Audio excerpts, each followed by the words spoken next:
I've spent almost $27,000 on Pokemon cards the past 18 months. Don't make the same mistakes I did. So if you're new to collecting, everyone, you just want to rip open a lot of stuff. And that's the first mistake. If you really don't want to waste money in this hobby, try to avoid ripping as much as you can, in my opinion. I've sunk over $9,000 into packs on Whatnot alone. That'll be the second tip, avoid Whatnot. But I've spent over $9,000 on packs alone, and my return on investment is not good on that. I can't really tell you what it's like. It's just a lot of money. So the number one way to sink money into this hobby is to rip open packs. So what do you do instead of ripping open packs? You buy singles. I know it may seem like a little boring or like, well, I want to rip it open. Like, I'm not saying like never rip open packs. Like, rip open packs when you can get them at a good price. Step number 2, avoid Whatnot. Whatnot is a money sink because you're paying for shipping, taxes, and a lot of people on Whatnot upcharge. I know these apps seem fun, like the Courtyard and Whatnot. You are just going to lose money.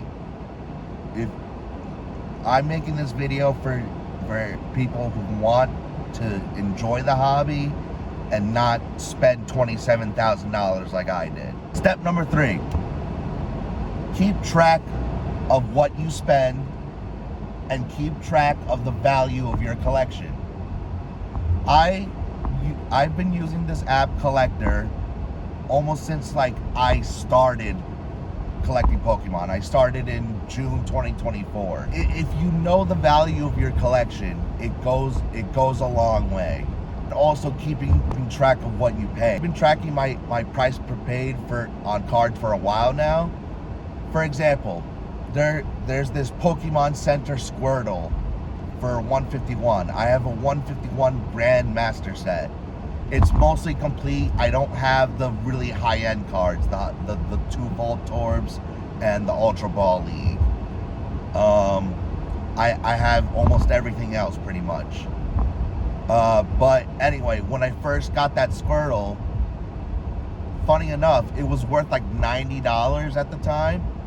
And I traded in a bunch of bulk to this one shop and ended up only paying $22 for it. Today, it's worth $139, I think. And I'm kind of jumping around all over the place, but like that's another thing. Use your collection to build your collection. Don't be afraid to sell your cards, to trade your cards, sell your bulk, use eBay, go to these TCG shows and sell to vendors, trade with other patrons, make connections in this. Again, to repeat myself, the number one money sink in this hobby is ripping open packs. That's number 2. Number 1 is buying on Whatnot and like Courtyard. Like I said before, you were just going to lose money. And that reminds me, I brought up shipping costs and taxes. You also want to keep track of that because like you may buy a card online or buy a bunch of cards online and they're like $100, but you don't even realize that you're paying like $15 in shipping and like $8-10 in taxes depending on where you are. If you're not recording what you are paying and not paying attention, you can very easily sink thousands and thousands and thousands of dollars into this hobby. Hence the title, I spent $27,000 on Pokemon cards. Don't do what I did. Now, I didn't just lose $27,000 over time. I've sold over $7,000 worth of Pokemon cards, and I currently hold over $6,000 worth of Pokemon cards. So if you put those together, that's around like $13,000 of the 27,000. And then if you want to go really deep, I also included shipping costs into my cost. So take away 2%, and like that's like how much I paid in shipping. If I did a lot of math, and like I probably realistically spent about $2,000 on shipping alone over the past 18 months from buying cards. Another mistake I made was buying into hype and just buying whatever looked shiny and cool. This is gonna sound crazy, but I once owned a PSA 10 moonbreon. I paid like $1,100 for it,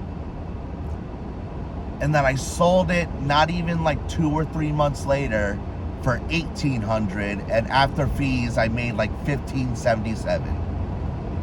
So $477 in profit. But like I had like no connection to the card really. Like it was before I got into the hobby. I got in June 2024. So I just bought it just to have it, and so I sold it. And looking back, if I held it, I would have a heck of a lot more money. But like I said, I didn't have any connection to it. I just bought it just because everyone else knew it. But like I realized I didn't really like it, and I let go of it. And like honestly, do I regret selling it? Not really. And like, sorry, this guy wouldn't come in. And I did have a raw copy of a moonbreon this past spring. I traded a bunch of cards for it. Didn't put any money for that. Just traded a bunch of cards for it. But then I traded that away too because like I said, I had no connection to it. And but the stuff I'm holding now, I actually value. I actually value my 151 Grandmaster set. I have a PSA 10 Van Gogh Pikachu that I really like. I'm building a Pikachu species binder right now. So I would say that's my last tip.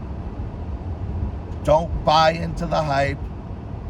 Buy what you want and collect what you want. You don't have to collect the latest thing. Like, if you like freaking Bidoof or Bidoof, you just collect Bidoof cards. You know, don't buy into the hype. Try not to rip as many packs as you can. Buy singles. Don't use apps like Whatnot and Courtyard.